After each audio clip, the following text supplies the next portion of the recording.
Então, boa tarde a todos, né? Primeiramente, nós queremos agradecer muito a presença de todos que estão aqui nesse momento e também os que, oxalá, cheguem mais tarde, né? Agradecer a organização do evento, né? A quarta Conferência de Teoria Histórica e Cultural, e especialmente a professora Maria Sara, que é uma incansável, né?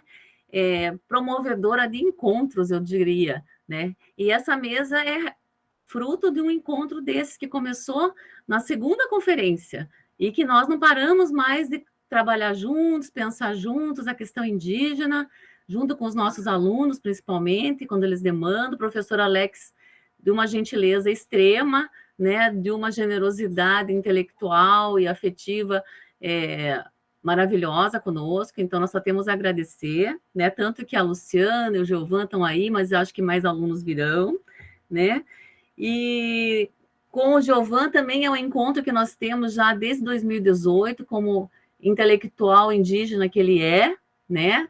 E que nesse momento está se graduando em medicina, mas já passou pelo direito aqui na UFPR, mas que, acima de tudo, é um representante muito aguerrido da sua etnia, do seu povo indígena Pancararu, lá do Pernambuco, né? E são esses dois convidados que nós estamos trazendo hoje para fazer um debate, né, um debate que surgiu de um desses encontros com o professor Alex, né? O Giovan tinha uma demanda de amplificar uma pesquisa que ele tinha feito sobre os currículos de medicina nas universidades federais do Brasil, que ele fez na época da pandemia, e nessa conversa a gente percebeu que não teria como fazer, digamos assim, uma comparação com o Canadá, né? Porque as realidades são totalmente diversas. Então, por isso que nós propusemos, então, para essa mesa, a questão das conquistas e desafios First Nations nas áreas de educação e saúde. Perspectivas do Canadá e do Brasil como expressão das especificidades macrosociológicas das resistências pós-coloniais. Né? O que quer dizer isso? Quer dizer que os processos de genocídio contra os povos originários, ou First Nations, como é chamado no Canadá, eles ocorreram no mundo inteiro. Entretanto, né, como bem nos lembrou o professor Alex, as formas locais de organização, né, das lutas indígenas variaram de contexto para contexto. Então, é isso que nós vamos tentar aprender mais hoje aqui. Eu estou louca para aprender bastante, né? Então, o professor Alex, ele tem pós-doutorado pela Universidade de Saskatchewan, é professor lá no Canadá, é professor titular da First Nations University of Canada, tem a PhD em Administração Urbana, mestre em Ciência da Informação e Tecnologia, bacharel em Administração, é pesquisador da universidade. E o interessante é que o professor vai explicar melhor depois, mas é uma pesquisa sobre o desenvolvimento econômico das corporações indígenas durante a pandemia, não é isso, professor? Pela Covid. Então, é um trabalho bem quentinho que está saindo do forno agora, né? E o Giovan é o nosso aluno indígena Pancararu, da UFPR. Como eu já disse, ele é graduando em medicina. Ele participa do programa de iniciação científica da UFPR desde 2017, mas desde 2018 ele está conosco, comigo e com a Norma, no projeto Mediação, que eu e a Norma, a professora Norma da Luz, somos coordenadoras. Ele é membro do GT Saúde Indígena, da Sociedade Brasileira de Medicina, FC, que depois ele vai explicar. É representante indígena da CUI estadual, que é uma comissão da Universidade para Indígenas, que foi criada aqui na UFP, no Paraná, pelo governo do estado. E é pesquisador do CEAP, né? Então, que é a unidade coordenada pela professora Norma, que é a diretora acadêmica do Centro de Assessoria e Pesquisa em Psicologia e Educação aqui do setor de Ciências Humanas da UFPR, né? Então, dito isso, eu vou passar a palavra para o professor Alex fazer aí uma mística para nós, né, professor? Você trouxe uma surpresa para nós aqui, né? Então, a palavra está com você. Muito obrigado, Francine. É sempre uma satisfação poder conversar com todos. A minha relação afetiva com a Universidade Federal do Paraná, a Universidade Tecnológica do Paraná, com o Paraná, com Curitiba e com o Brasil é eterna e é de coração epitelial. Eu vou estar sempre à disposição em qualquer horário, em qualquer tema. Eu fico muito feliz em poder participar e eu quero deixar claro aqui, trazer aqui, na verdade, a satisfação da minha pró-reitora, a doutora Bettina Schneider, que mencionou de quão é importante essa conexão com o Brasil. Dois países, Canadá e Brasil, são países do mesmo continente, mas com realidades diferentes e que podem se ajudar em diferentes aspectos. Eu agradeço mais uma vez o convite, reconhecendo na professora Maria Sara realmente a incansável trabalhadora em prol da educação e dessa conexão. Eu agradeço mais uma vez, professora, são 2, 3, 4 anos já, 3 anos, acho que, se não falha a memória, trabalhando juntos. Estender essa gratidão à professora Francine pelo convite desta mesa e desse trabalho. Reconhecer a imensa e grata satisfação de reencontrar o Giovanni, uma pessoa que tem desbravado áreas e tem, com esse desbravamento, com essa força, criado situações em que a gente pode evoluir como pessoa, evoluir culturalmente, evoluir espiritualmente, né? Aproveitar também para reconhecer aqui a ajuda sempre também incansável da nossa colega Paula, e cuja tecnologia, ajuda tecnológica fez esse humilde professor poder compartilhar seus alfarrábios, e uma menção toda carinhosa com relação a Luciana, que já de outras conferências que eu vejo que está online. Agradeço a oportunidade de todos. Meu nome é Alex Teixeira, eu vou poupar o tempo de longas explicações, direto quero apresentar aos senhores. Quero voar com vocês primeiro. Vamos começar assim. Eu vou compartilhar minha tela e vamos voar. Vamos fazer 1.800 quilômetros e vamos nos situar no tempo e no espaço onde nós estamos. Se vocês estiverem vendo a minha tela, e eu acredito que nesse instante ela deve estar reproduzindo aí para vocês. Está passando, professor. Que bom. Nós vamos de Curitiba a Saskatchewan. Eu fiz questão de mostrar aqui que eu não sou curitibano, mas morei 30 anos em Curitiba, então a minha casa é Curitiba, e agora aqui no Canadá há quase 5 anos, sou citizenship, sou cidadão canadense, mas o meu coração é brasileiro, e o sangue que corre em nossas veias continua sendo Tupi-Guarani, e não é First Nation. Mas cá estou eu, na First Nation. Eu vou só mostrar para vocês se localizarem o que é First Nation, né? Essa é a universidade quando foi criada, há um pouco menos de 10 anos. Você consegue ver que ela tem uma arquitetura bem característica. Foi um arquiteto indígena, o First Nation, Inuit, aqui da região, que criou ela toda em forma de tapit, né? Que é essa a cabana característica daqui, né? É uma universidade muito bonita, e todas as universidades são 3 e mais uma em construção, todas têm o mesmo layout, todas são assim, todas são circulares, para que fique clara a hierarquia, porque essa hierarquia, na verdade, ela é circular, o que significa que todos estão ao redor do mesmo objetivo. É muito interessante, eu tenho aprendido muito com a First Nation. É claro que no inverno você vai ter esse tipo de visual, mas só para que vocês tenham um pouquinho da nossa realidade. É claro, eu tenho as fotos mais do verão, que elas não são tão fortes e são mais bonitas, né? Essa é a First Nation onde eu tenho trabalhado com orgulho nos últimos anos. Ela fica dentro do parque, a gente chama de Parque Educacional de Regina, em Saskatchewan. Ela faz parte de 4 faculties que compõem a Universidade de Regina. É uma universidade provincial, mas a First Nation ela tem funding, ela é mantida pelo governo federal. É uma relação muito específica da First Nation. Essa é a minha segunda casa. Minha primeira casa vai ser sempre a Universidade Federal. E eu tenho muito orgulho disso, de modo que é sempre uma satisfação poder participar de todas as atividades. Eu vou devolver para a professora Francine, ou não sei se já avançamos, ou vou devolver para a apresentação dos demais colegas. Fique bem à vontade.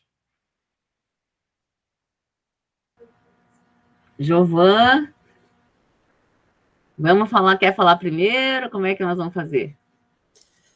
E depois a gente volta para o professor? Se apresente rapidamente, porque eu acho que o professor tem uma mensagem para mandar para nós, que foi gravada por uma aluna dele, então eu estou super curiosa. Então se apresente, depois a gente passa para ele de novo e daí volta para você, pode ser? Pode ser, ok. Olá, pessoal, eu sou o Geovan, né? A Fran já me apresentou aí um pouco no meu currículo, eu só vou fazer algumas acrescentações, né? Eu faço parte do GT de Saúde da Família, de Medicina e da Comunidade, né? No GT de Saúde Indígena, que somos compostos, né, por médicos que atuam na área indígenas, estudantes, e também esse GT, esse ano, abriu espaço, né, para as outras demais áreas também estar contribuindo, né.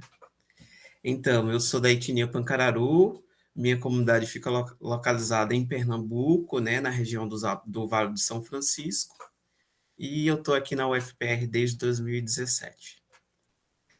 Estou feliz, né, em compor a mesa, né, principalmente com o professor Alex e a professora Francine, né, que a gente já participa aí há bastante tempo, né, falando sobre a temática indígena, desde a educação, desde a saúde, desde a parte da psicologia, tendo essa atuação, né, no espaços acadêmicos, no ensino superior, e é praticamente isso.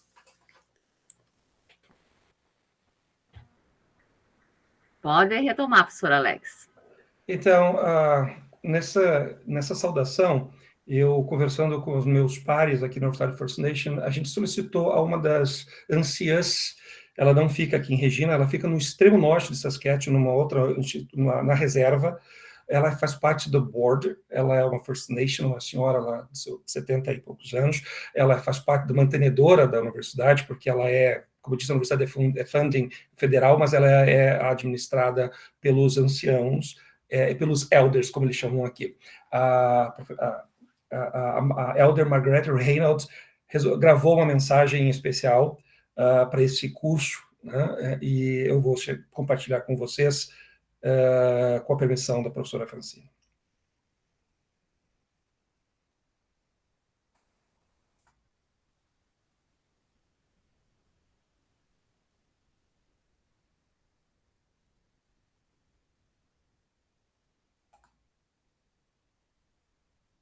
My name is Margaret Reynolds. I'm Dene from English River First Nations of Northern Saskatchewan. I welcome you all to this course. Knowledge is wisdom, and wisdom is knowledge.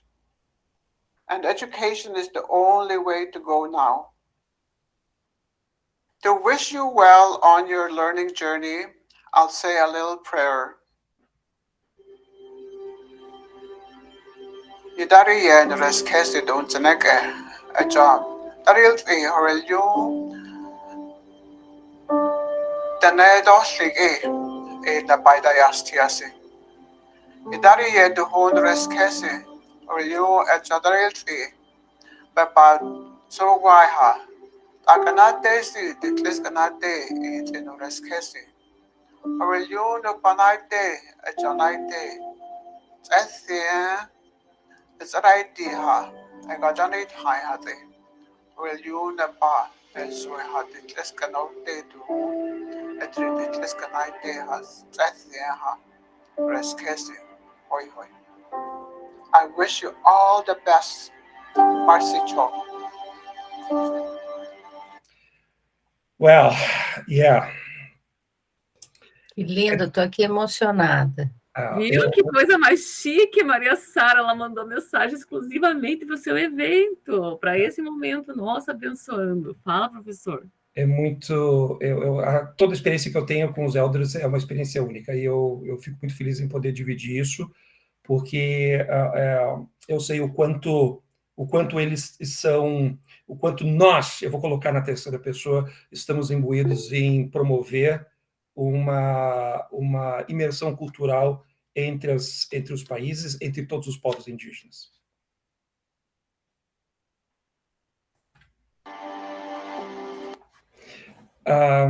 Eu posso continuar por aqui, professora Francine? Pode, vamos ver. Eu penso que seria mais interessante começar com o Geovan, porque daí você faz aquela amarração né? Pode ser, professor? Então, Giovan, Excelente. fique à vontade com a sua fala, tá bom? A Paula, querida, maravilhosa, nossa eterna ajudante, todos os anos é a Paula que cai com a gente. Para nossa sorte, a Evelyn também já caiu, né? Paulinha, você pode passar para o Giovan o PowerPoint dele? Eu vou compartilhar, daí é só me avisar se está aparecendo, tá? Tá ótimo.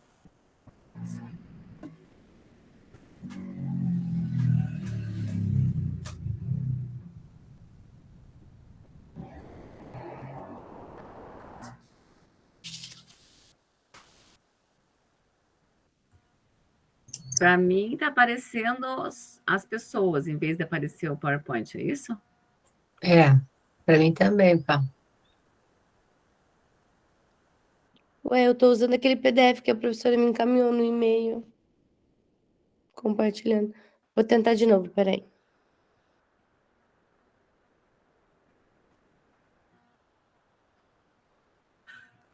Essas tecnologias, né? Por isso que eu já falei que não conseguimos. Eu acho que posso ajudar. Paulinha, você tem várias abas abertas. Você, quando compartilha, escolha uma das abas e depois troque a aba ou coloque, ou clique sobre a apresentação, Paulinha. Porque ela está Tá, pegando a tua tela e não a apresentação. Ou minimiza tudo e deixa somente a apresentação aberta, daí ele vai por default. beleza. É que eu acho que aqui não é porque a outra, a das 2 horas estava dando. Vou tentar de novo então, peraí.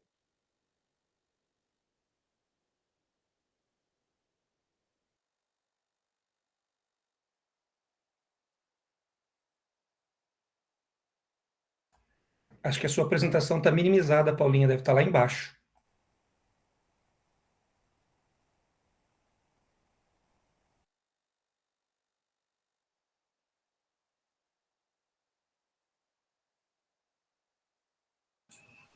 Por um instante ela chegou a aparecer inteira e depois sumiu, né?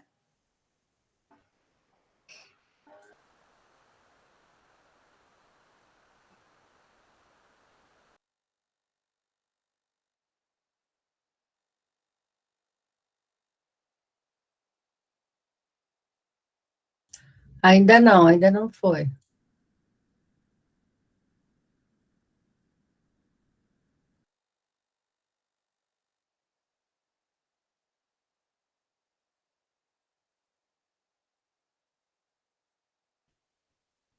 Na tentativa de ajudar, se for num PowerPoint, deixa ele rodando, Paula, porque daí ele usa como default quando você abre a câmera.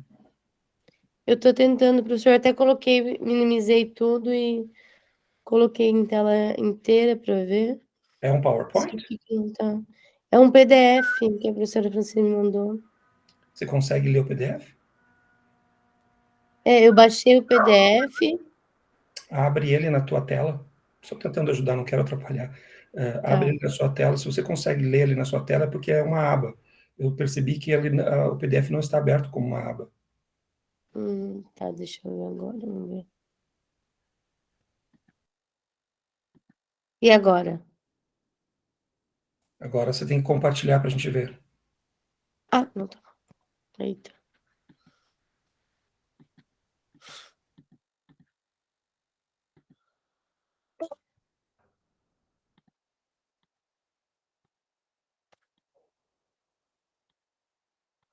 Agora acho que vai.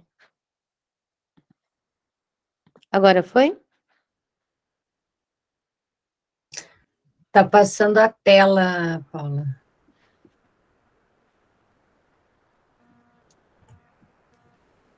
Se você mandar no chat aqui, eu posso compartilhar. Eu vi que tinha uma aba ali com o PDF do ladinho.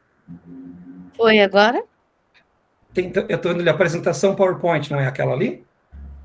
Lá em cima. Não tá aparecendo nada aqui? Aparecendo só as nossas lindas carinhas. Tá de fundo pessoal, o Thiago Moreira está dizendo ali, tá como fundo. Oi, pessoal, daqui eu visualizo a interface do software de fundo e na frente a tela com as nossas imagens. Paula, se você quiser mandar pelo WhatsApp, acho que você tem o meu telefone, eu posso Abriu. tentar daqui Abriu. também. Abriu. Agora deu. Agora deu. Agora deu. Esse é o quê? Eu do meu, esse? Ixi. Eu acho que Agora tá você saiu. tudo atrasado agora. E eu quero ver que se vocês conseguem visualizar em minha tela. Ah, eu acho que alguém tá compartilhando, né? Eu acho que sou eu mesmo. Sim, Ah, É o tá. Giovanni que está apresentando. Dá para ver, Giovanni. Tá Uhum, beleza. Ah, gente vê tá. É assim. porque eu tava tentando e daí aparecia como duas telas para mim, eu não conseguia, não conseguia voltar. Não, foi eu que, como eu vi que como estava com dificuldade, eu Ai, consegui mexer nessa eu ferramenta, né? pensei que já tava travando no meu computador. Mas acho que agora vai dar, então eu saí já aqui, né? Tá certo. Então, vocês conseguem ver minha tela, ok? Não, agora Agora está o Giovanni apresentando e a Paula apresentando. Escolhe um, vai. Menememu. Eu vou Eu sair, então. saí já saí.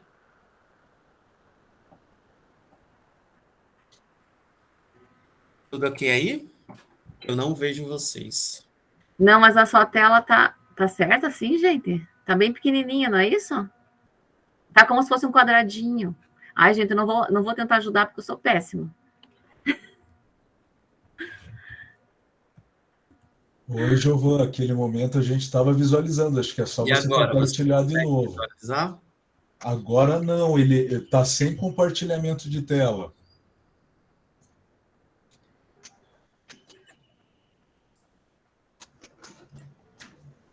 Não, eu vou sair, então, vou deixar com a Paula. Vou parar aqui. Se vocês precisarem de ajuda, gente, acho que a Paula tem meu celular, pode mandar pelo WhatsApp e eu tento abrir por aqui também, tá? O Tiago também já está na terceira conferência, né, Tiago? É a terceira, professora, mas por enquanto Olha. como ouvinte, aprendendo aí com vocês. Ah, não, na próxima Na próxima, vamos quem fazer sabe uma já não tem mesa. algo para compartilhar, né? Vamos sim.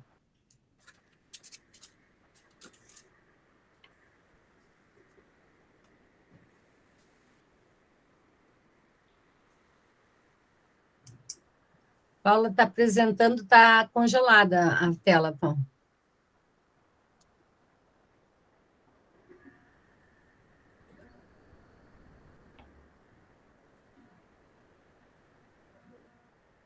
Então eu acho que tá com problema aqui mesmo no meu. Eu vou mandar o professor Alex, então. Isso, manda para o professor Alex.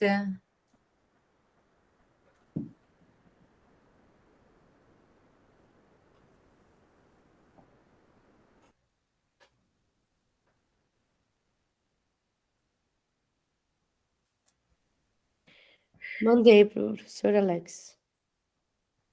Ok, você mandou no e-mail? Mandei, aham. Estou baixando e já vou compartilhar, Giovanni. Don't worry. Você mandou, só confirmando, você mandou no First Nation ou no Gmail? No Teixeira, eu acho. Alex. Já recebi, ok. Já recebi. Ah, tá. Tem duas apresentações? Apresentação Giovanni, apresentação TFR. São as duas? Giovanni, as duas? Ah, é Acho que que é tem uma igual, que é né? Giovanni, tem um que é Giovanni e Fran. Isso. É o Giovanni só, Giovanni. Giovanni e Fran, é só Giovanni, né? Só Giovanni. Isso. Ok, já vou compartilhar, Giovanni. Estou confirmando se é isso mesmo. Compartilhando tela, gente. Obrigada, professor. Anytime. Obrigada, professor. Isso. Aí, Alex. Deu certo.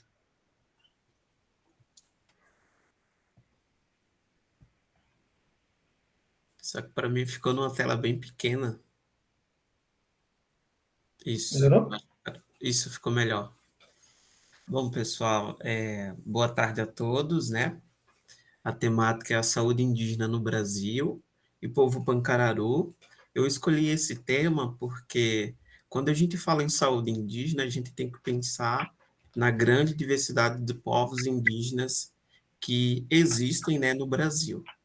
Então, eu vou falar um pouco da saúde mas trazendo como no parâmetro de uma política pública, né, no olhar de uma política pública e nas ações de saúde que são feitas nos territórios indígenas, e também da medicina indígena, né, que seria a medicina propriamente dita tradicional, né, correlacionada à saúde do meu povo. Pode passar, Alex, que aí é mais a apresentação. Próximo. Bom, eu trouxe aqui para vocês alguns dados gerais, né, para a gente conhecer um pouco mais a grande diversidade, né, de povos indígenas no Brasil.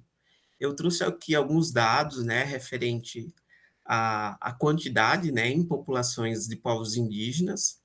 É um dados que ele está desatualizado, né, que é do IBGE de 2010, e que contabilizava, né, que existia no Brasil aproximadamente 811 milhões de indígenas no Brasil. Esses indígenas, eles ocupam tanto a cidade, mas como também estão localizados nos seus territórios, né, que são populações aldeadas, que a gente classifica, e as populações não aldeadas, que são aquelas que estão nas cidades ou fora da sua comunidade de referência.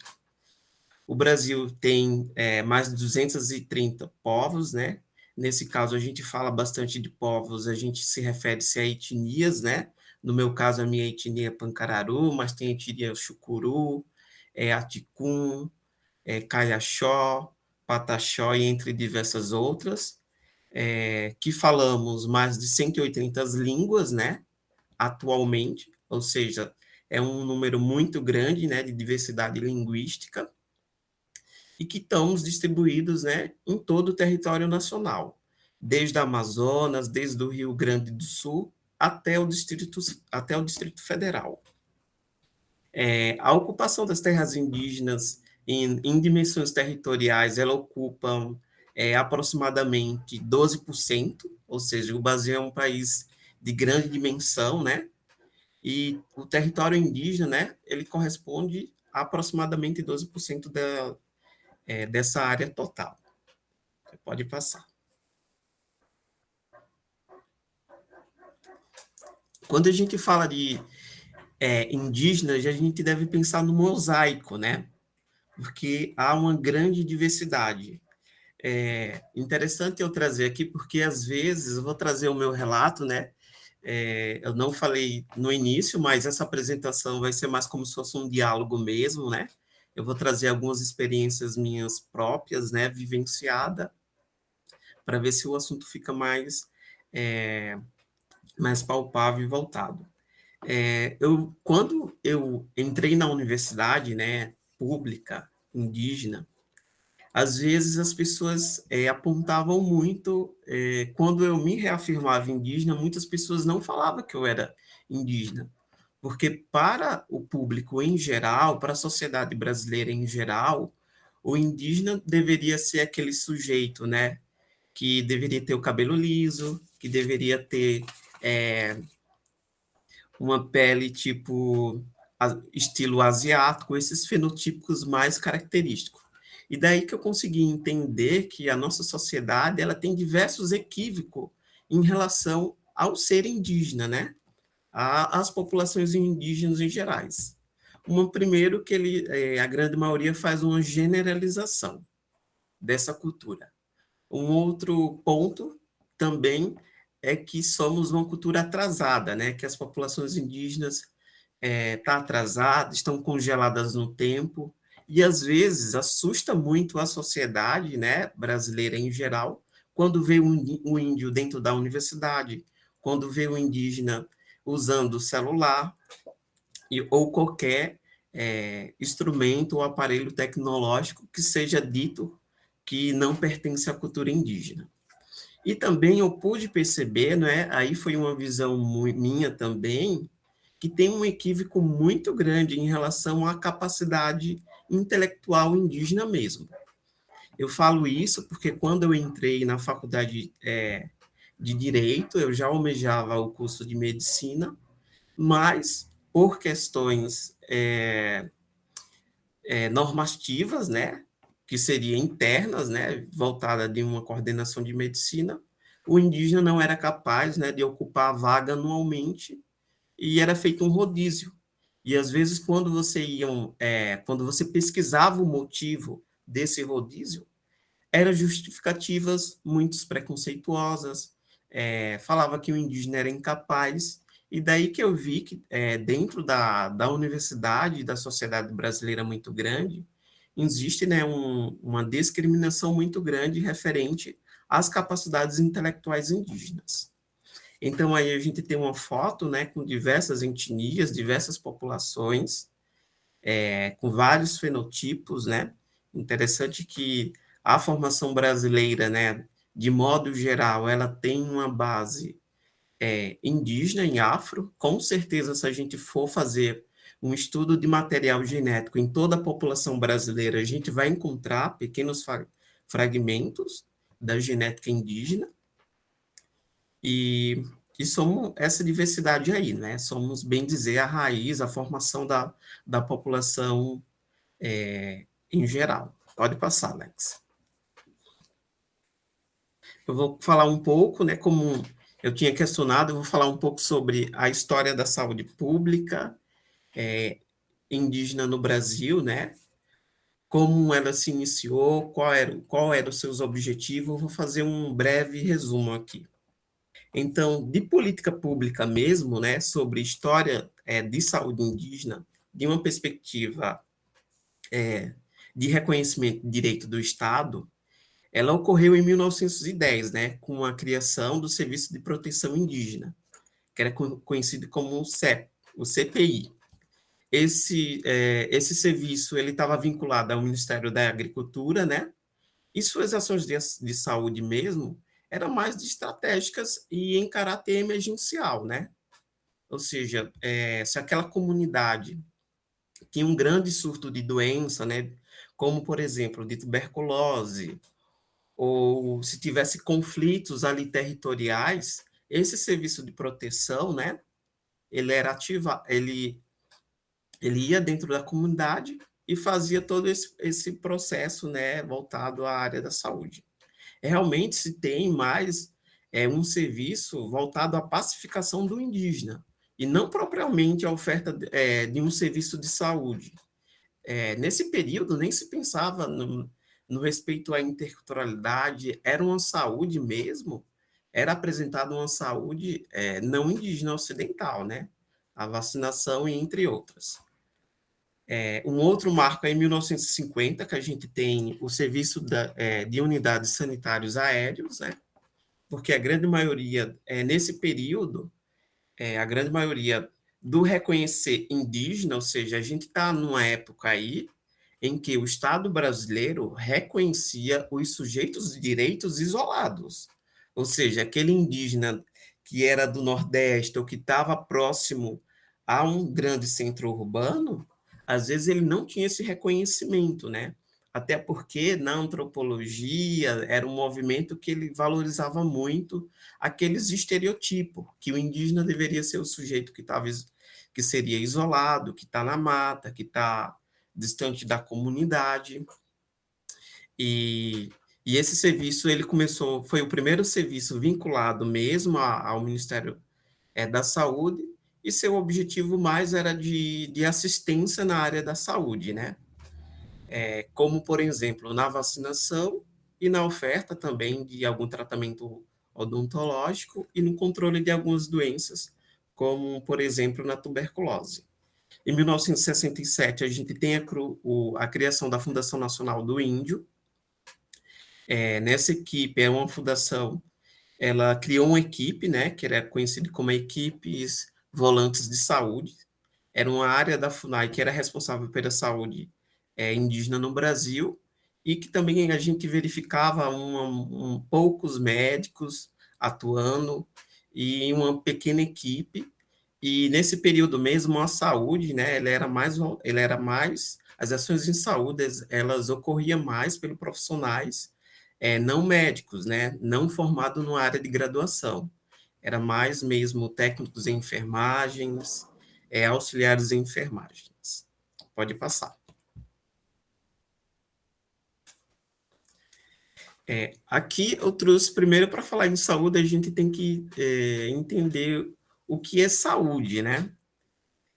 O que é saúde indígena? O que é saúde, né? Será que esses conceitos eles são igual? Será que eles divergem? Eu trouxe aqui o conceito da Organização Mundial de Saúde, né? Que ele fala que a saúde é um bem-estar completo, né? Que envolve o bem-estar físico, mental, social e não somente a ausência de doença, né? Como recomenda a Organização Mundial de Saúde. Só que quando a gente fala de saúde indígena, a gente vai encontrar um outro conceito. Eu fiz uma pesquisa agora, né? Eu estou desenvolvendo uma pesquisa na qual eu tento entender, não é? O que é saúde para o povo pancararu, para a minha etnia. E através dos relatos, né? Eu consegui, não é? Criar, não é? Um conceito, né? Um conceito mais geral, mesmo de saúde indígena. E eu entendi que a saúde ela é um complexo bem-estar interdimensional que conecta o homem à natureza e seus elementos materiais e imateriais, mantendo uma perfeita harmonia, né? Como a gente fala de saúde indígena, a gente tem que entender que a saúde ela está muito ligado à cosmologia, ela está muito ligado a um plano, né? Que às vezes é difícil de eu tentar explicar, porque é um plano sagrado, né? Algo sagrado, às vezes a gente até explica que é muito difícil de compreender, porque a gente tem nossas limitações, a gente somos seres humanos, quando a gente vai, se conecta com algo sagrado, como queremos entender, a gente tem essa dificuldade. E a saúde, de modo geral, indígena, ela tem esse lado, né, esse lado sagrado, essa cosmologia. E a gente entendemos, né, que somos seres interdimensionais, né? Pode próximo, professor.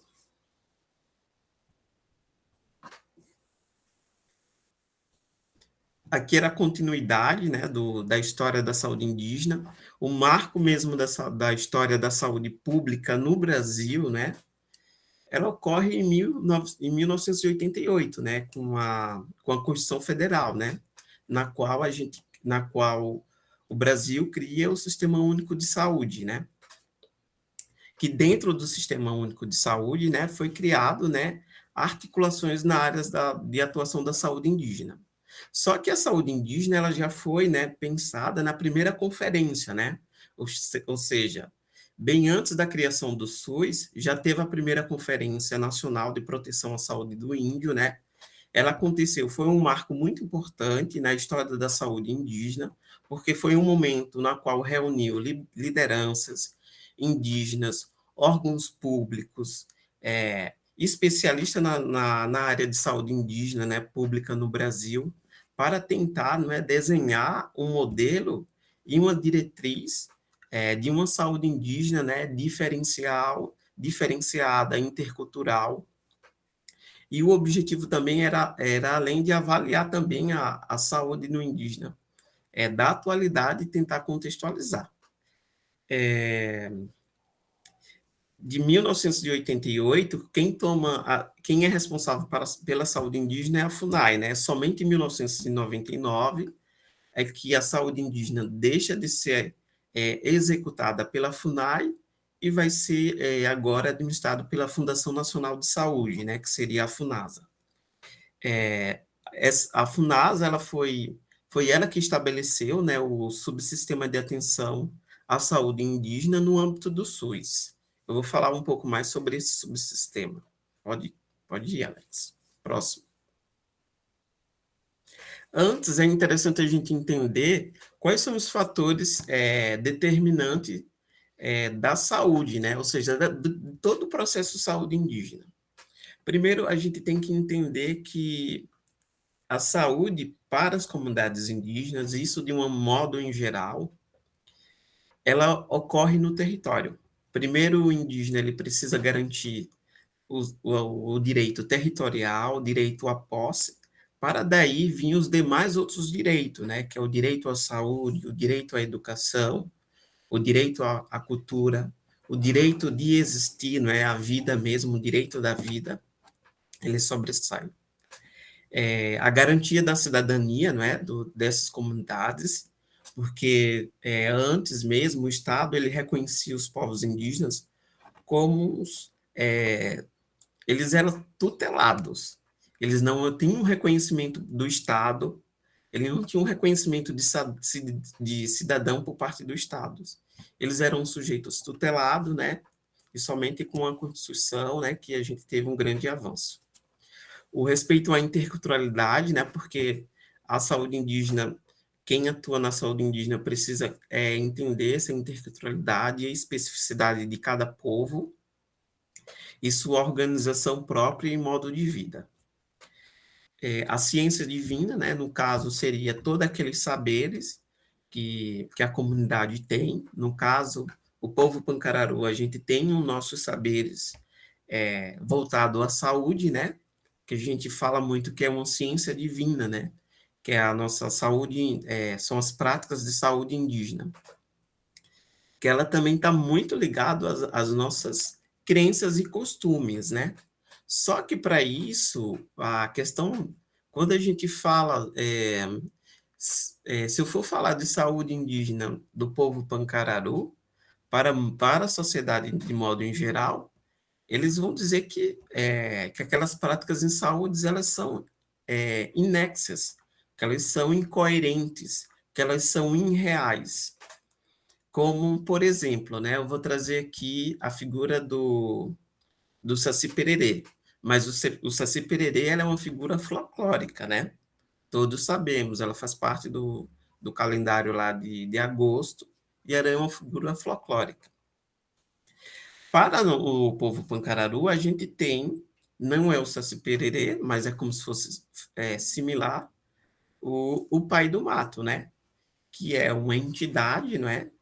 Que faz parte do plano superior, ou seja, é uma divindade divina, que é responsável pelo controle, né? Pela proteção, pela saúde, pela gestão de toda a mata Pancararu. E toda vez que o Pancararu vai fazer uma atividade ou de caça ou de retirada de alguma planta, até mesmo para fazer processo de cura, esse Pancararu ele tem que pedir permissão a esse ser e também deixar um pouco de fumo, né? Ali debaixo do pé de um embuzeiro e pedir essa permissão. Após a permissão da natureza, do pai do mato, né, o Pancararu pode retirar, pode fazer a sua caça. Para nós, o pai do mato, ele existe. Ele é um ser que está num plano superior. Mas se eu explicar para a sociedade de modo geral, né, que conhece o Saci Pererê como algo folclórico, é algo imaginário, é algo que não existe, que foi criado, né? Então, os povos pancararus, a gente tem uma grande diversidade, uma grande saberes, e que esses saberes são repassados de gerações e que foram também, né, transmitidas através desses seres sagrados. É interessante também a gente entender, né, que toda essa prática de saúde, né, ela ocorre nos ecossistemas específicos. É muito difícil de eu falar de saúde indígena sem pensar na musicalidade, na corporealidade, nos cânticos, nos toantes, no território, na cultura mesmo. E, basicamente, eu vou falar mais um pouco sobre esses ecossistemas. Pode passar, Alex. Bom, aqui eu tenho uma organização dos distritos sanitários especiais indígenas. Então, na Política Nacional Indígena, a gente tem a CESAI, vou falar de modo do maior para o menor. A gente tem o Ministério da Saúde, né, instância máxima. Abaixo do Ministério de Saúde, a gente tem a CESAI, que seria a Secretaria Especial em Saúde Indígena. E, em seguida, a gente tem os distritos especiais indígenas. Esses distritos, eles estão localizados em todo o território brasileiro, né? Eles são distritos que eles não respeitam eles são interestaduais, né? Como, por exemplo, né, a gente tem aqui o distrito Paraná, não é? Ele atende o estado do Paraná, boa parte do estado de São Paulo e também o estado de Santa Catarina. Ou seja, é um distrito que ele atende, né, diversos outros estados. Atualmente, a gente tem 34 distritos, né, especiais em saúdes indígenas, e cada um é interessante a gente trazer que a escolha, a dimensão desses territórios, muitas vezes está ligado a aquelas etnias, né, como, por exemplo, né, o DCI, né, do litoral sul do Brasil. A escolha mesmo foi devido em grande parte dessa população indígena pertencer à etnia Guarani, não é? E acabou tendo essa escolha, né, do DCI. Mas cada DCI tem sua particularidade, não é? Como eu falei, cada povo indígenas tem sua particularidade, às vezes tem maneiras e estratégicas em saúde que são diferentes, mas que, por fim, o objetivo, né, é tentar diminuir aliviar o sofrimento e trazer a cura mesmo dos indígenas.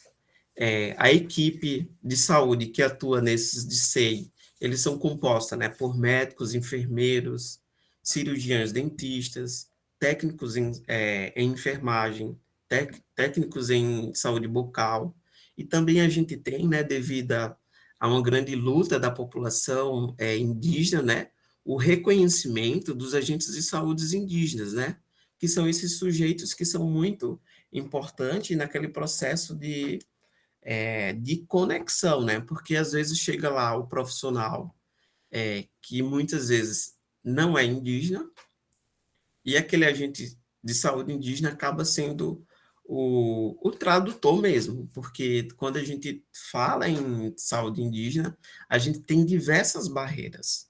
Uma grande barreira mesmo, que eu posso pontuar, é a questão linguística, né? Como eu falei, a gente tem, no Brasil são mais de 180 línguas, e tem grupo populacional e pessoas mais velhas que só falam o seu idioma tradicional. Esses agentes, eles acabam sendo esse tradutor, o mediador, né, ele que vai fazer essa conexão entre a saúde biométrica, entre a saúde tradicional indígena daquele povo, e faz parte desse processo também de cura de modo geral. Pode continuar. Oi, Giovana. Só para você se organizar, são 5 horas, tá? Eu sei que nós demoramos aí para começar, mas só para você se organizar na fala, para o professor Alex também ter um espaço, né? Tá bom? Ok, tá certo. Então, aqui a gente tem a organização do DCI, não é? O DCI é organizado. Esse distrito, a gente vai ter o polo base, a gente tem o DCI Pernambuco. Dentro do DCI Pernambuco, eu vou ter o polo base Pancararu, que fica localizado no município de Pancararu, e ao redor da comunidade a gente vai ter as unidades básicas de saúde indígenas, né? Ou seja, em Pancararu a gente tem diversas. Então, esse polo, todo o sistema de saúde pública indígena no Brasil, ele é mais atento à saúde primária, né? Ou seja, ele está todo voltado ao atendimento da saúde primária, e quando o indígena precisa de um atendimento mais complexo, terciário, ele é encaminhado para a casa de saúde indígenas. Essas casas de saúde indígena, elas ficam localizadas em um grande centro urbano, em Pernambuco, nesse caso, em Recife. E daí, dessa casa, o indígena é mais uma casa de apoio, e esse indígena vai ser referenciado para aquela unidade de saúde terciária, né? Pode continuar. Então, aqui eu vou falar um pouco dos ecossistemas específicos, né, que estão envolvidos no processo saúde e doença do povo Pancararu, não é? Como eu falei, as dimensões ambientais e territoriais são muito importantes, né? para que a saúde se efetive, primeiro se precisa ter um território saudável, precisamos ter um território onde não tenha poceiros, onde não haja presença de garimpeiro, aonde ele não seja, aonde não esteja uma indústria próxima que possa contaminar ali aquele espaço. Um outro ecossistema específico é o nosso ecossistema cultural, né? Porque a cultura mesmo é a maneira do indígena se relacionar. Somos sujeitos, como eu digo, coletivos, né? A gente precisa dessa coletividade, então a gente usa bastante a musicalidade, os toantes, os toré, como também uma manifestação cultural, mas também como um processo que está envolvido ali no nosso processo saúde e doença. E do lado aqui, eu falo também sobre sobre o indígena dentro da cidade, né? A comunidade de Pancararu, ela é a comunidade que mais imigrou, né, no Brasil. Em São Paulo, a gente tem a comunidade do Real Parque, onde se concentra mais de 1.000 indígenas Pancararu, e que ali dentro daquela comunidade, né, por mais que a grande população não sabe, ali tem práticas em saúdes indígenas tradicionais. Pode passar.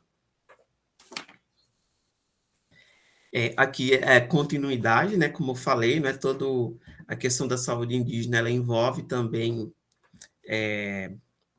algo sagrado, né? Tem uma foto ali é o campiô, que seria praticamente o cachimbo, né? O campiô específico da cultura Pancararu.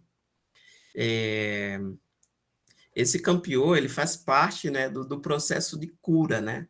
Toda vez que um indígena ele está doente, né, que um Pancararu está doente, seja se ele está ansioso, se ele está passando mal, ele pode, né, fumar, né, e também passar por alguns processos de purificação. E a purificação, ela ocorre mesmo através da fumaça, né? Através do campiô, na qual o indígena Pancararu vai se conectar com esse ser sagrado, né? Que é o ser responsável também pelo processo de cura. Então, a gente tem ali a imagem do campiô, como eu falei, a territorialidade, a musicalidade, a oralidade, né? A corporalidade, o letramento. Eu trouxe essa questão do letramento também porque eu acho importante, porque nós, indígenas, reconhecemos, né, que a educação, o ensino superior, a caneta é uma maneira da gente defender os nossos territórios, ou seja, a gente também estamos se apossando, né? A gente tem como base nossas oralidades, mas a gente está se apossando desse letramento, né? Do conhecimento da medicina não indígena, do conhecimento do direito do Estado, da psicologia não indígena. A arte também, eu trouxe aí alguns outros elementos, né? A pintura também como um elemento importante, né? A gente tem várias pinturas sagradas, pinturas que são responsáveis pelo processo de purificação, né, daquele sujeito. Acho que pode passar. E aqui alguns desafios de se pensar a saúde indígena no Brasil, né? Eu trouxe uma imagem ali, não é? Eu vou tentar correlacionar, não é, essa imagem com o desafio do que é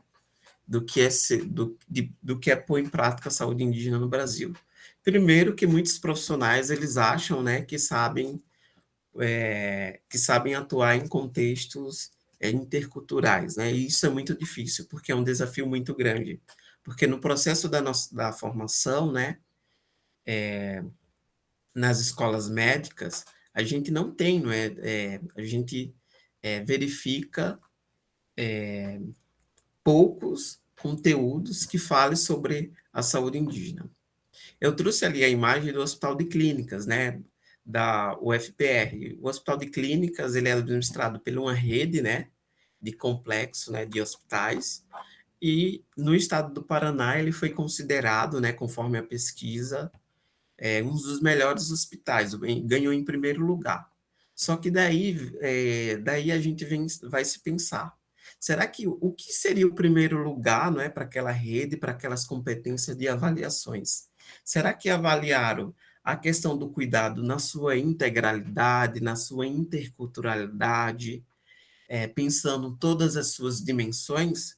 Será que a saúde que se efetiva ali naquele espaço, ele vê todas essas dimensões do sujeito? O que eu quero dizer é se naquele espaço, de fato, tem um processo de humanização. Será que se eu colocar o indígena ali, se o indígena sair aqui da região oeste do Paraná e for para o Complexo Hospital de Clínica, será que ele vai ter esse atendimento diferenciado? Será que a equipe vai respeitar que o fumar, às vezes, fazer a pagelância ali próximo do paciente faz parte do seu processo de cura e da diminuição do seu sofrimento? Era essa reflexão que eu queria trazer. Outros desafios é que a gente verifica, né? Eu trouxe algumas informações ali pertinentes, né? Ali do Senado Nacional, onde a gente tem uma notícia, né? Que o governo federal verifica a falta de atendimentos médicos durante a pandemia, de modo geral, no Brasil, né? Isso também é muito presente, por mais que a gente tenha uma política, né, que seja voltada para contratações de profissionais, em especiais profissionais médicos indígenas, às vezes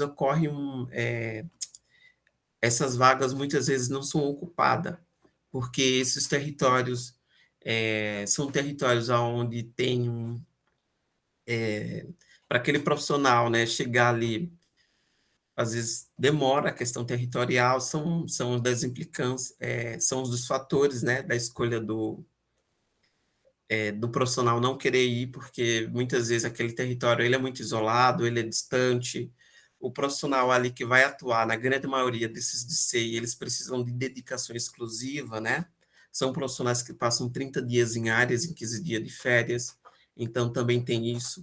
Uma outra questão é que a saúde indígena ela é muito defasada, não é? A gente ainda observa muito doenças que são doenças e agravos, que para uma cidade, né, já foi vencida, né, o caso da desnutrição, nos territórios indígenas ainda é muito presente, como nesse caso a desnutrição infantil, né, como a gente teve várias denúncias, né, não só de desnutrição infantil no povo Yanomami, como também na invasão de garimpos nesse período de Covid. Então, os desafios são bastante grandes. Pode passar, professor. Aqui tem as práticas, né? Eu trouxe uma foto aqui para a gente também contextualizar, né? As práticas de saúde dentro da comunidade indígena. Eu trouxe aqui a questão da rede, né? Eu vou compartilhar aqui brevemente, né? Uma história, né? Que quando eu estava em Recife, né? Numa dessas casas, né? Na CASAI, na Casa de Saúde Indígena, tinha na UTI, né, eu não estava acompanhando, mas tinha na UTI pediátrica ali de um grande hospital, tinha uma criança indígena que mesmo, né, ele já estava em recuperação, ele fez o tratamento ali dentro do hospital de alta complexidade, já a equipe médica já aliviou o seu sofrimento, né, físico, com os medicamentos, só que aquela criança, ela chorava praticamente o dia inteiro, né? Só que depois, quando se foi entender mais, como se foi conversar com a mãe, o que a mãe reclamava bastante, né? Era a questão da maca, né? Porque aquele indígena não estava dormindo bem e que a equipe de saúde não soube lidar com aquela questão em diminuir aquele sofrimento daquela criança, né? Então, aquela criança ela foi colocada em uma rede, ela conseguiu dormir bem e passou bem, né? Então, a rede, ela vem aí como um elemento, né, da gente entender a interculturalidade da saúde indígena.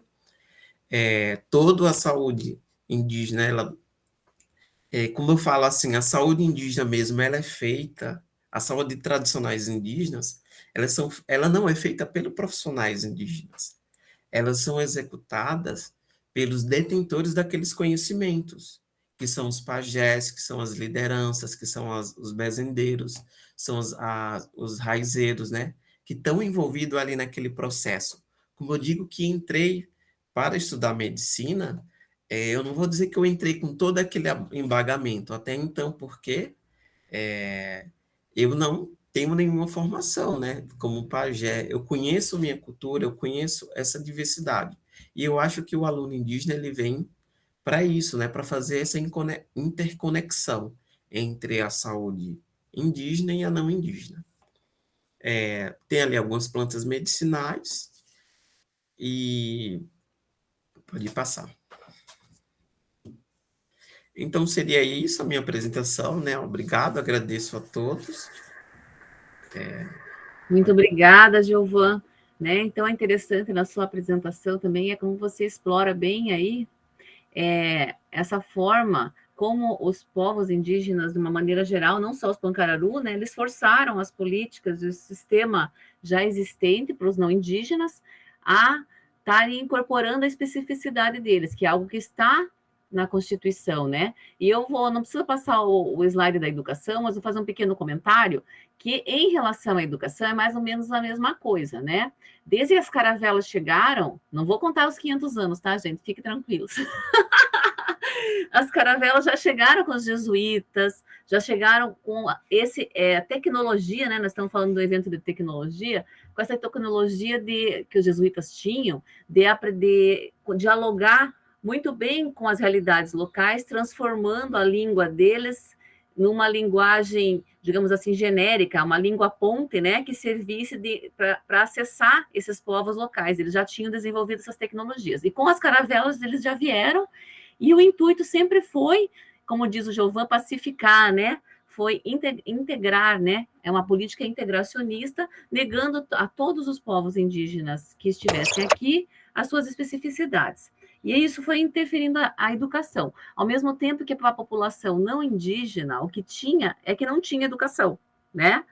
Se para os indígenas foi na história do Brasil, nesses 522 anos, aí, pelo menos até 1970, houve uma política que visava integrá-los pela questão da evangelização, da catequização. O objetivo sempre foi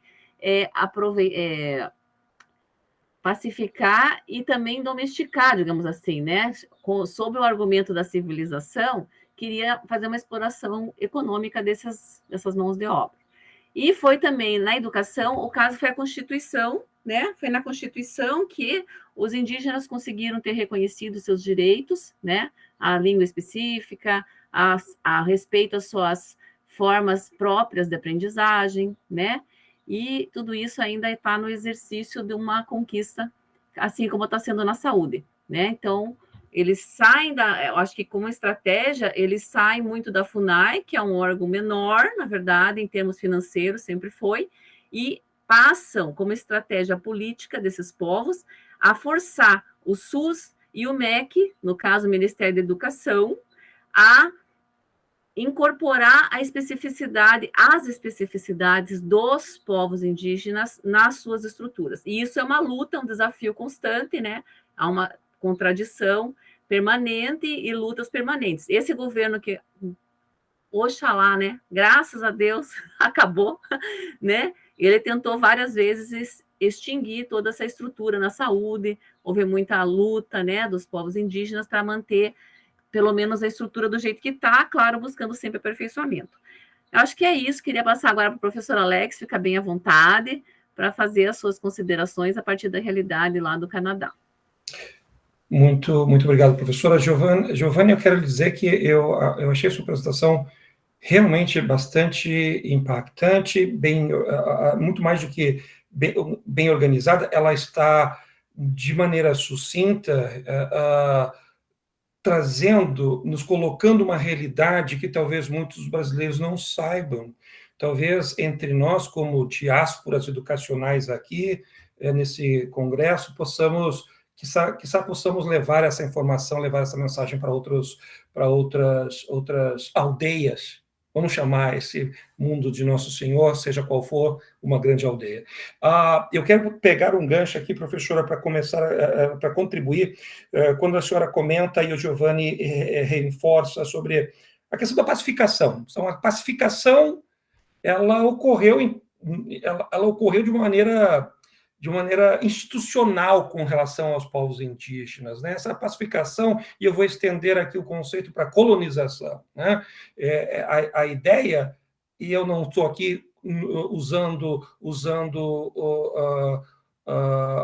da liberdade que me foi dada para julgar, porque não me cabe fazer julgamentos aqui, mas como pesquisador eu tenho que dizer do fato de que, sim, houve uma colonização, tem que aceitar de que, de alguma certa forma, o uso da pacificação por meio forçosamente de uma educação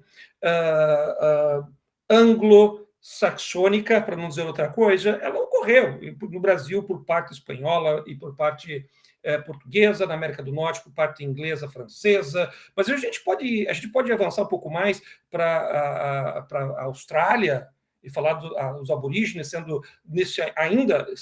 sofrendo, os canadenses aqui, o First Nation ainda sofrendo, mas eu vou focar no Brasil, dizendo que são 34, me falha a memória, diferentes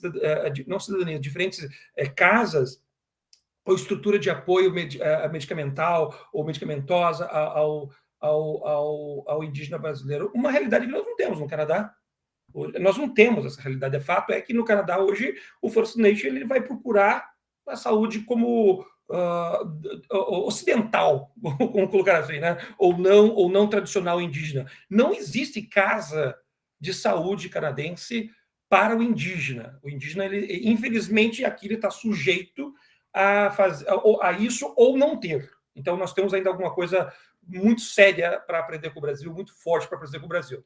E a pacificação, eu não quero colocar aqui as minhas frustrações em jogo, professora Francina, mas as minhas convicções, elas estão muito enraizadas de que, independente da boa vontade que possa ter tido lá atrás, e a gente não estava lá para saber, e eu não quero julgar, mas ela aconteceu, sejam os jesuítas, sejam os ortodoxos anglicanos aqui no Canadá, sejam quem for, imbuídos de boas intenções ou não vou entrar no mérito porque não cabe nesse momento, mas aconteceu sim uma colonização. O Brasil não foi descoberto, ele foi colonizado, o Canadá não foi descoberto, foi colonizado. Os milhares, centenas de milhares de indígenas mortos aqui, ou simplesmente ignorados, ou compreendidos, Giovanni, como seres inferiores, se repetiu. Não, abaixo do Equador ou acima do Equador, a regra parece-me que foi a mesma. E eu vou mostrar para vocês aqui, em 1 minuto, se tiver ainda tempo, o testemunho do que foi a colonização com o uso da educação, sob a tutela de vamos educar esses povos não educados, sem cultura, menores, diminutos, né? E trazê-los para a luz do conhecimento. Uau!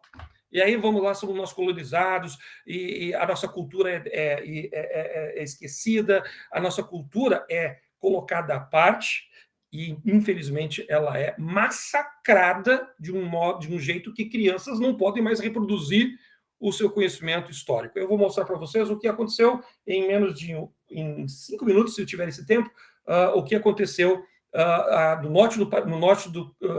América do Norte, e isso se repete nos Estados Unidos e no Canadá, mas eu vou me ater aos dados que eu tenho, que são os canadenses. Um segundo.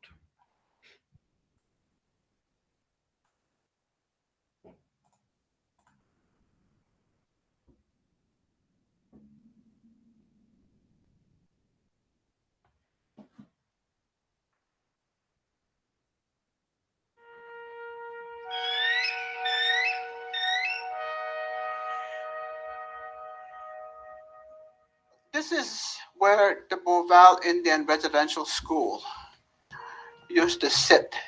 It was a brick building, and it had 3 levels. And this is where I went when I turned 6 years old. Residential schools were built back in 1800s. And the children that were picked up by the Department of Indian Affairs, they were called Indian agents back then. And these schools were built like jails. Everything was segregation. You couldn't talk to your own language. You couldn't associate with your brothers or the brothers to the sisters. There was no way that you could see your own brothers and sisters even though you lived in the same building. When you go to a jail, that's what it was like. Take away your language and your culture. To assimilate you, to colonize you, so that you would be like a white person. But it wasn't our way.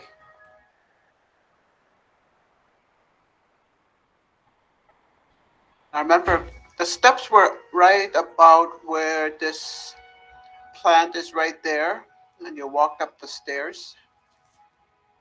And the smell of that building is like the smell of hospital, or you know how that smell was like that. And I remember the only thing I wanted to do was to see my brothers and sisters, because they were already here, because I didn't come with them, because I ran away into the bush before they picked me up.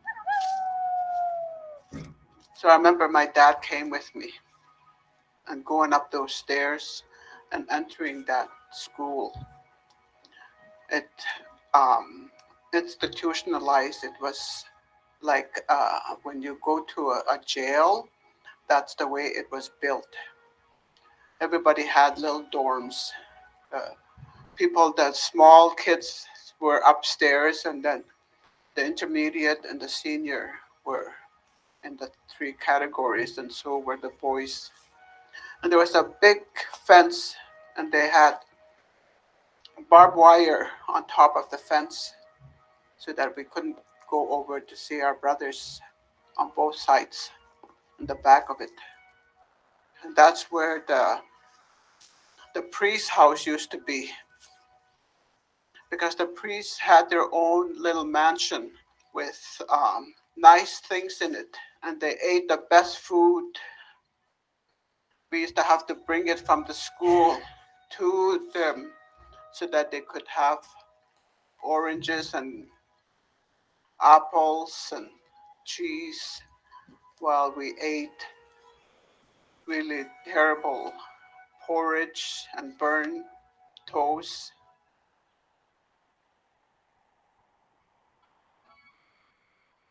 When my mother went to school, she didn't learn to read and write the English.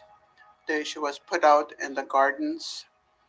She was put out to go and milk the cows. She was put out to just do the cleaning in the school. She said maybe if they had an hour of learning, it was from the Bible. But as far as learning to do the basic everyday learning, reading, writing, arithmetic in English, it wasn't there. They never taught that.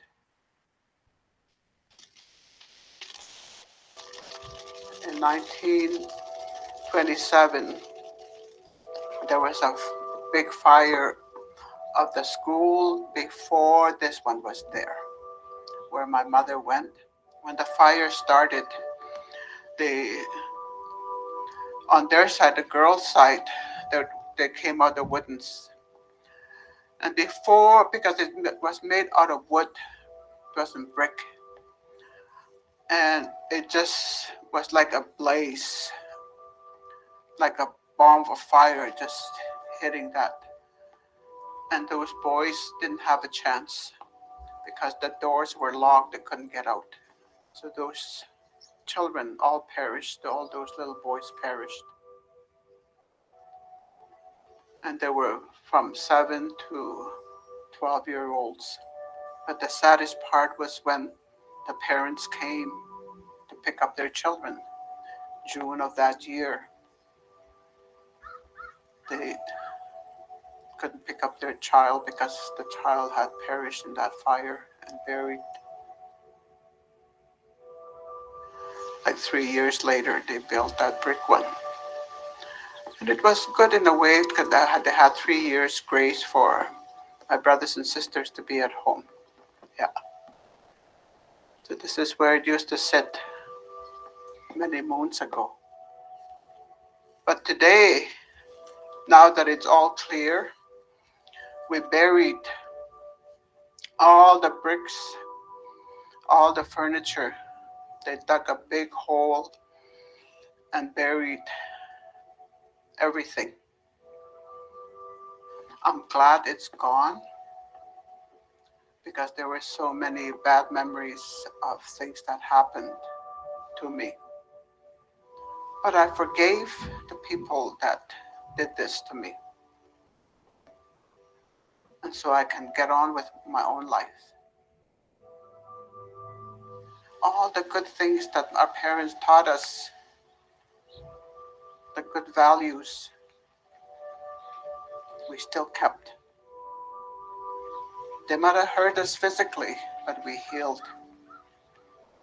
They might have hurt us emotionally, but we still felt the love from our parents. They might have still hurt us mentally, tried to take away our language, the way that we lived, but we had that powerful mind. And the most important thing was our spirit that they never took away. And now everything you see here is green, and the quietness, the peacefulness.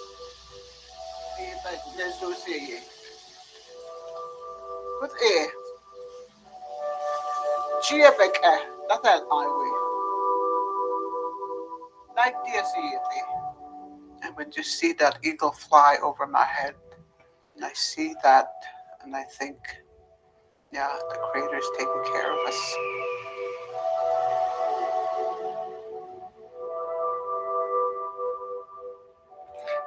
How powerful is this, right? How powerful is this? Quão forte é tudo isso, gente? Quão intenso é tudo isso, né?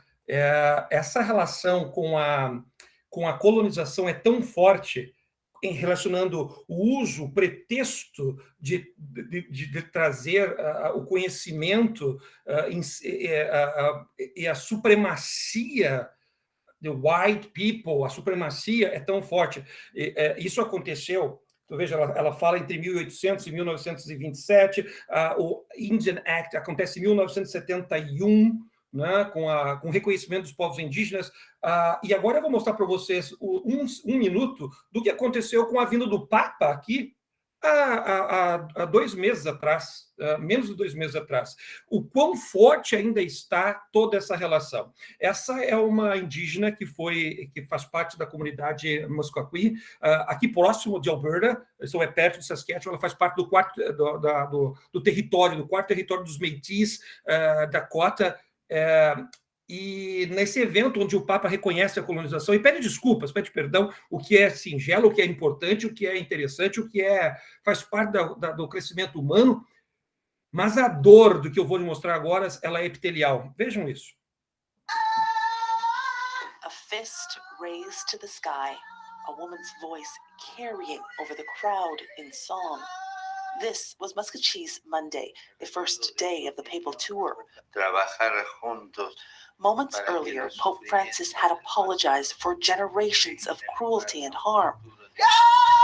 But then, only that voice, its strength and undeniable emotion.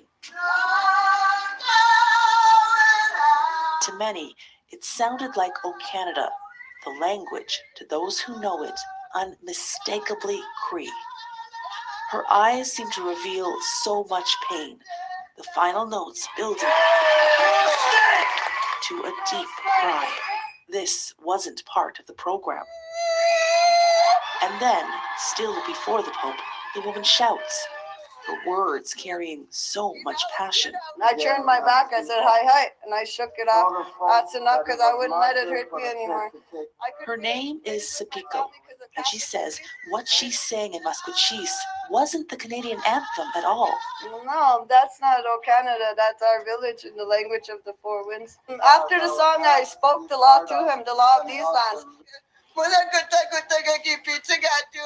Hereby serve the spoken law. We, the daughters of the Great Spirit and our tribal sovereign members, cannot be coerced into any law or treaty that is not the great law. We have appointed chiefs on our territories. Govern yourselves accordingly. Her spontaneous moment of courage has been met with praise from both those who were there and the millions more who watched from afar. Sepiko says the pain she felt that day was shared and not hers alone. When she finished, she let that pain go. Yeah, it felt powerful. Everybody that was hurting through these residential schools, everybody that shared their stories with me, that's who I shook my fringes to free them from all the pain. That's what I felt. A deeply personal unburdening, still echoing across Canada and around the world.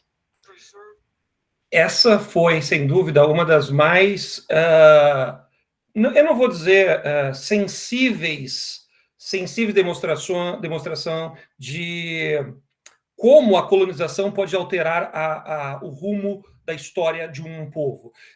Tem algumas coisas aqui que, infelizmente, a CBC e a Globo National, que são televisões, eles não traduziram adequadamente. Eu vou traduzir para vocês, porque eu também não falo Cree, mas a universidade, obviamente, proveu todos nós de clareza sobre o que aconteceu. Primeiro, o hino canadense, O Canada, We Belong, etc., etc., etc., é mais ou menos como ela começou a cantar. Só que ela estava falando em Cree, e o que ela estava dizendo era a prece dos quatro ventos. É tão forte isso, eu vou tentar expressar em um segundo. No final, ela explica, numa reportagem mais longa, mas não cabe aqui o tempo, e eu vou lhe dizer o que ela diz. Ela diz, basicamente, que vocês nunca tiraram a nossa soberania, vocês nunca roubaram a nossa capacidade de lutar pelo que nós acreditamos. Eu não reconheço a sua presença aqui pedindo desculpas, porque eu nunca cedi à sua pressão, nós nunca cedemos à sua colonização, e o nosso sofrimento hoje apenas reconhece apenas nos mostra o que nós estávamos certos. Roi e virar de costas é uma forma um pouco agressiva de dizer: vai embora, eu sou filha do vento, essa nação é soberana e você não tem nada o que mais fazer aqui. As suas desculpas não trarão de volta os nossos filhos, nossos netos, meus pais ou qualquer outra pessoa, outro membro dessa comunidade. E ela faz essa fala quase que declamando o Quatro Ventos. Canadá é uma palavra indígena. Foi muito forte. E foi publicado aqui em cadeia nacional. O reconhecimento do primeiro-ministro foi absoluto. Ele pede perdão. E aí, em que pese o pai dele, que também foi primeiro-ministro em 1971, ele não assinou o Indian Act, tá? Mas isso não é uma outra história. Então, essa é a conexão que eu podia fazer aqui entre a educação, colonização, e como é que nós vamos fazer com que essa pacificação lá de trás se transforme em algo positivo. Deu-se o tempo em que o indígena vai ser visto como algo menor, algo desqualificado. Eu não vejo mais isso. O Canadá hoje tem muito que aprender com o Brasil em alguns aspectos, e tem algumas coisas que pode compartilhar com vocês. Uma delas é o respeito à soberania dos povos indígenas, o respeito ao seu espaço, ao respeito ao reconhecimento de ser o First Nation. Essas terras têm dono. Eu até anotei aqui, no Brasil, cerca de 12% da área é uma área destinada a indígenas. O Brasil é tão grande quanto o Canadá, né? Vamos combinar que o Canadá tem um pouquinho maior que o Brasil apenas. Entretanto, a percentual canadense, eu estava aqui no Google tentando achar aqui, ele supera os 30%. Mas também temos só 34 milhões de habitantes e não 230, né? Então, essa comparação não é legal, né? Eu gostaria de deixar uma mensagem muito clara aqui.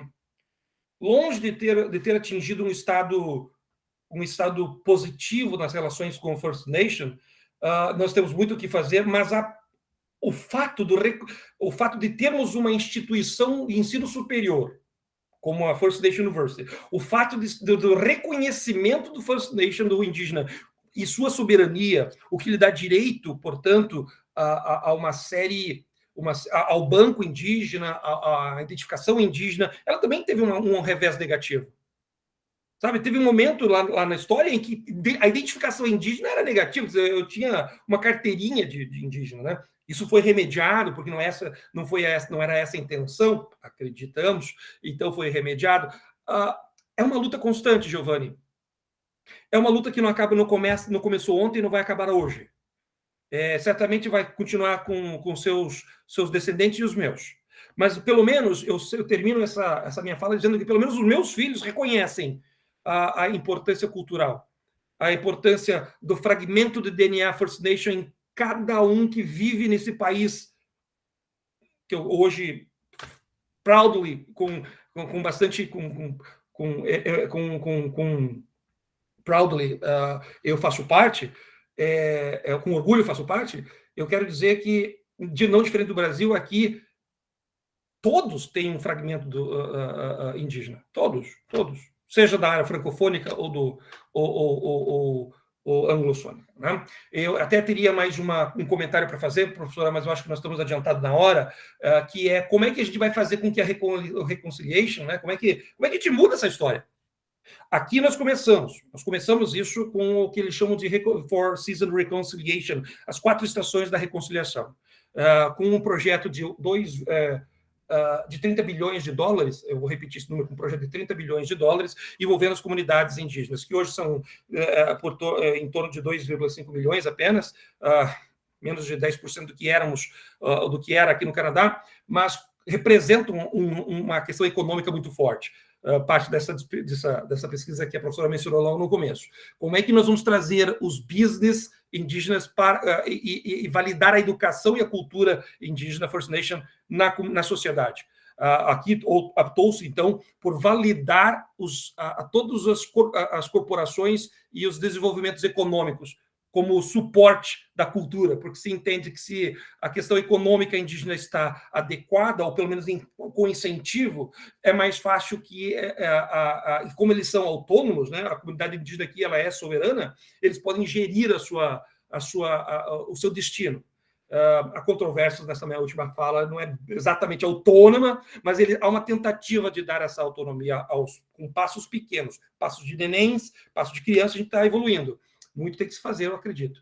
Mas essa aproximação com as duas realidades é algo que me deixa muito feliz e eu tenho certeza que não será a última vez que vamos falar sobre isso. Professor, eu devolvo para a senhora para que a gente possa avançar. Quero agradecer muito, professor. Nossa, muito tocante mesmo, muito dramático tudo isso, né? Luta lá e luta aqui, parece que a luta nunca acaba, né? Eu quero deixar a palavra aberta para as pessoas, mas antes disso, dizer que, claro, que toda essa justiça, né, está pautada numa questão da reparação, que ela é impossível. Então, uma reparação que não tem como se sustentar, mas que o desafio justamente é amplificar, né, digamos assim, a audição das vozes indígenas, né? Então, acho que aqui no Brasil nós temos agora uma possibilidade, né? O governo novo do Luiz Inácio Lula da Silva, ele promete agora um ministério indígena. Eu acho que isso não é insignificante, eu acho que isso tem a ver com aquela história de que nada para nós ou sobre nós sem nós, né? Que tanta a legislação internacional, até a Luciana trouxe que o Canadá não é signatário, mas o Brasil é, né? A conferência da OIT 169, que fala que nada sobre que os indígenas têm obrigatoriamente que ser ouvidos em relação a tudo que lhes for dizer, que for feito em relação a eles, né? Por conta justamente de que nós não alcançamos essa diversidade, né? E por conta disso, acho que o espaço universitário, ele acaba sendo, sim, um grande arcabouço para nós, não indígenas, aprendermos com os indígenas, né? Então, acho que essa mesa trouxe isso. Eu gostaria de abrir para os demais participantes que quiserem se manifestar, agradecer já de antemão. Com certeza nós vamos continuar essa discussão outras vezes, porque ela foi riquíssima. Obrigada, professor Alex, obrigada, Giovana. Então, está aberta aí, se alguém quiser fazer algum comentário. Temos alguns indígenas aqui, que eu acho até poderia pedir, enfim, não sei se a professora Maria Sara, a professora Norma querem falar, mas gostaria que os indígenas que estão aqui, estou vendo a Luciana, a Iva, não sei se tem mais alguém aqui atrás, se quiserem comentar alguma coisa, fiquem à vontade todos, principalmente vocês, tá? Eu quero, primeiramente, eu queria agradecer muito ao professor Alex de novamente estar aqui, né? Para nós é uma honra, né? Poder compartilhar, né? Os conhecimentos do Canadá, né? Principalmente da política indigenista, né? Que está em alta no momento, que bom, né? Agradecemos muito por isso. E eu só queria trazer alguns dados aqui para fazer, né, o texto que a Fran me pediu, né, a respeito do trabalho com o professor Alex. Eu pesquisei um pouco sobre a política indigenista do Canadá e o que mais, assim, me impressionou, né, que o próprio autor diz, né, na fala dele, que o Canadá não é signatário da Convenção 69, mas por motivos de não querer que o direito internacional interfira nas decisões do Estado, porque eles já tinham uma política indigenista e o Brasil estava completamente no limbo, sem nenhuma lei que atendesse de forma efetiva e sem preconceitos, né, o povo indígena. É por isso que a 169 veio tanto a calhar, mas a gente depende muito, né, do sistema político, né, principalmente do executivo, que não estava muito receptivos com o indígena, né. E assim, eu sou terena do Mato Grosso do Sul, perdão para quem não me conhece. E assim, o que mais me deixou impressionada foi que, como eu disse, né, o autor do artigo, né, ao falar isso, ele diz que, apesar do Canadá não ser signatário dessa lei, ele já tinha uma política indigenista e os dados mostram que a política deles deu muito mais certo do que a 169 deu para o Brasil. Eu vou falar para você os dados, que eu não cheguei a decorar. Mas no Canadá, 30% da área total do país é de reservas indígenas.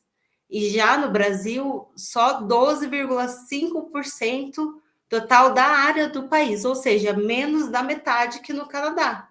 E como o professor disse, os dois estados têm mais ou menos, né? Os dois países têm mais ou menos a mesma extensão territorial, então é de se impressionar. A população indígena aqui no Brasil, no último censo feito, foi de 896,9 mil, 0,47% do total do país. E já no Canadá, o número é bem maior, é 1.460.685, 4,3% do total do país. Ou seja, eu me recordo que o professor disse hoje que no Canadá tem bem menos pessoas que aqui no Brasil, e esse número é muito maior. Então, é de saltar aos olhos, né, esses dados, e isso mostra como, né, a política indigenista do Canadá é mais efetiva para os indígenas de lá do que a nossa é aqui no Brasil, infelizmente, principalmente em relação à questão de demarcação, né? Que, infelizmente, o nosso daqui uns dias, né, ex-presidente, falou que não ia demarcar terra nenhuma e não demarcou, atrasou tudo e, com certeza, atrasou muito a demarcação e o bem-estar, né, dos indígenas aqui. E então eu acho, né, que como o professor Alex terminou a fala dele fazendo, né, refletindo, né, sobre a pergunta como fazer a reconciliação, né, eu acho que a resposta está no que está começando a acontecer agora, que é com a participação dos indígenas, tendo maior voz política, né? Nós agora temos 2 indígenas deputadas federais, então eu acredito que tendo voz indígena para legislar sobre si, para decidir o que é melhor para si, é uma ótima maneira de reparar, né, todos esses danos irremediáveis. No mais, é só isso mesmo. Muito obrigada pelas falas e pela oportunidade de poder compartilhar com vocês também minhas visões, meus pensamentos. Obrigada, Luciana. Acho que, como nós temos poucos minutos, né, queremos aproveitar ao máximo. Quero saber se a Iva quer falar alguma coisinha também, como indígena. Não quer falar nada? Pouquinho? Então fala. E daí nós temos o Tiago inscrito, e o Tiago disse assim, e viva a bancada do COCAR! Viva! Eu vou falar rapidinho, porque eu entrei correndinho, e eu primeiro quero parabenizar o Giovan. O Giovan, além de ser meu amigo, a gente compartilha muitas coisas juntos. A gente conversa sobre inúmeras coisas, seja no direito, seja na saúde. Ele era um companheiro incrível no direito. E de brigar com o sistema mesmo, não ter esse medo de brigar com o sistema. E ele me ensinou e me ensina muitas coisas. E primeiro parabenizar ele pela pesquisa e por outras pesquisas que virão e por nos acompanhar. E tá me acompanhando e mais as reuniões aí da vida para buscarmos os nossos direitos, seja na área acadêmica ou fora da área acadêmica. A academia ela é uma extensão, né? Ela não se concentra só na parte acadêmica, ela acaba indo para o lado externo também. E ele trouxe alguns pontos, eu não consegui anotar, porque eu estava em trânsito, mas trazendo um pouco da parte da indígena na cidade, esse trânsito, esse circo, esse deslocamento que o indígena faz, da sua comunidade, da sua TI, que é território indígena, enfim, independente de onde esse indígena esteja, para a universidade, esse deslocamento ele é super legítimo. Não podemos esquecer que existe indígenas nômades, nossos direitos, por exemplo, da Tuiri Kayapó, lá em 1989, quando ela foi lá defender o seu direito contra uma bancada totalmente branca da Serra do Sol, ela tinha 19 anos, ela fez esse deslocamento. Então já teve nós estamos pisando em alguns caminhos já percorridos por os nossos ancestrais, pelos nossos guerreiros. Então nós estamos na universidade, nós estamos em vários locais, porque já teve esse caminho percorrido. Lógico, nós também trilhamos outros caminhos também, mas nós temos um caminho ali que a gente sabe que foi com muita luta. Mas parabenizar mesmo, parabenizar todos que estão aqui, é sempre um prazer estar com vocês, e desculpa a correria, e Giovan, mais uma vez, é prazer todos que estão aqui, professor Alex, eu não conhecia, é a primeira vez que eu já ouvi falar muito do professor, o Giovan sempre me fala, e a Francine também, mas parabéns por todos, e eu vou me apresentar um pouquinho. Meu nome é Iva Ruiz, eu sou acadêmica de Direito, sou da etnia caixana, lá do estado do Amazonas, e estamos na briga, na luta ali, estamos iniciando um ciclo novo na política e demarcando, além de demarcar aparelhos eletrônicos, televisão, nós temos que demarcar nossa mente, porque senão qualquer pensamento modifica. Então não podemos esquecer de demarcar o nosso pensamento, o nosso ser, o nosso pertencer. Isso é muito importante para não cairmos na armadilha do aculturamento. O aculturamento é uma figura inventada pelo não indígena para dizer que nós precisamos, para sermos aceitos numa sociedade, nós temos que caminharmos e agirmos conforme eles comandam. Então, não podemos esquecer disso, são armadilhas que são colocadas para a gente também. E também a meritocracia.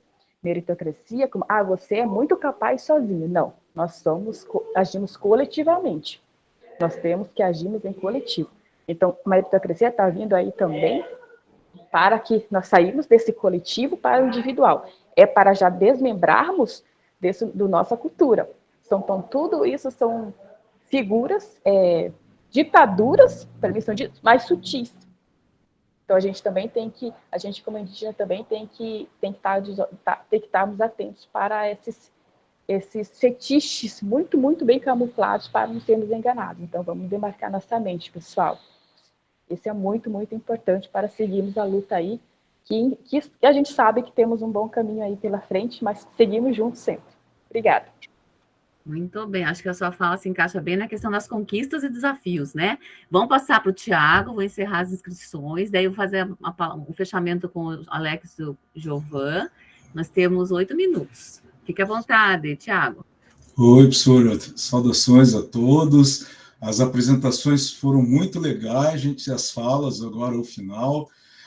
A minha fala, a primeira parte da minha fala é um pedido. Eu participo de um grupo do Vygotsky e eu estou deixando um link ali no chat, onde tem uma foto do Vygotsky no início do século XX, aonde ele vai às comunidades que eram chamados de povos nômades, do Uzbequistão e do Kirguistão, que são povos que têm provavelmente origem mongol e conexão com parte dos povos indígenas, inclusive genética, com os povos indígenas que chegaram no continente americano há muito tempo atrás.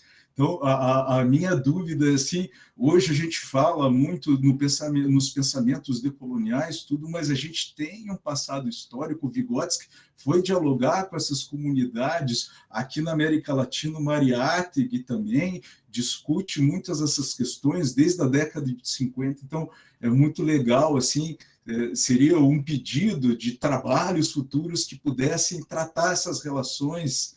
Se eu não me engano, Lúria tem algo também que discute o pensamento e as diferenças culturais, que parecem bastante interessantes, e são pessoas que estão ligadas à psicologia histórico-cultural. Então, esse seria um pedido para o futuro.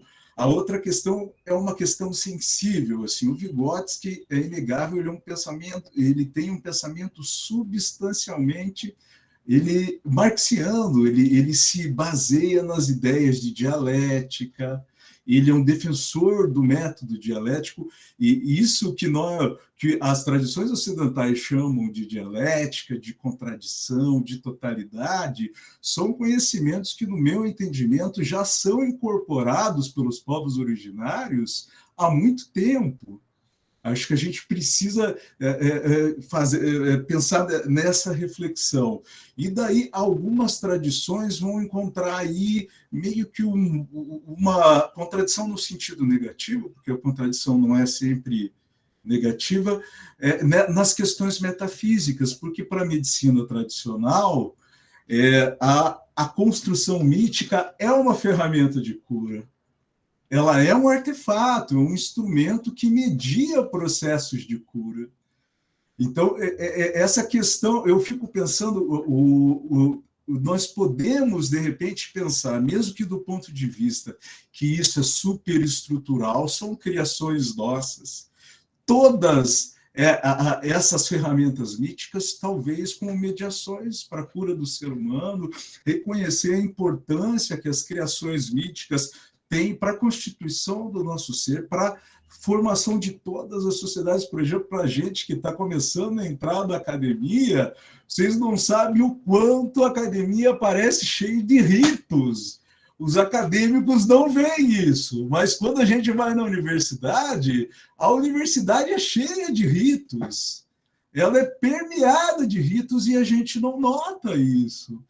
A universidade tem os seus cocares, elas têm as suas vestimentas, tem o jeito de entrar na sala, tem o que não deve ser dito, tem o que deve ser dito. Então, é importante que a gente saia desse lugar que eles chamam de ponto zero, como se a gente fosse o neutro, e reconheça que dentro dos espaços acadêmicos, dos nossos, dos juruás, ele também é carregado de ritualísticas. Então, e, por fim, eu tenho começado a tentar aprender, eu estou vendo, eu acho que aqui no Brasil a gente tem o Davi Kopenawa e o Ailton Krenak como pensadores radicalmente anticapitalistas. O Davi Kopenawa vai chamar nós de povo da mercadoria, e ele vai, inclusive, a partir do conhecimento xamânico, escrever um tratado sobre tecnologia. Ele explica como é que o não indie traz essa ideia de tecnologia e como isso, a partir sem passar pelo método científico, ele está usando as próprias metodologias de coisa. Isso é lindíssimo, assim.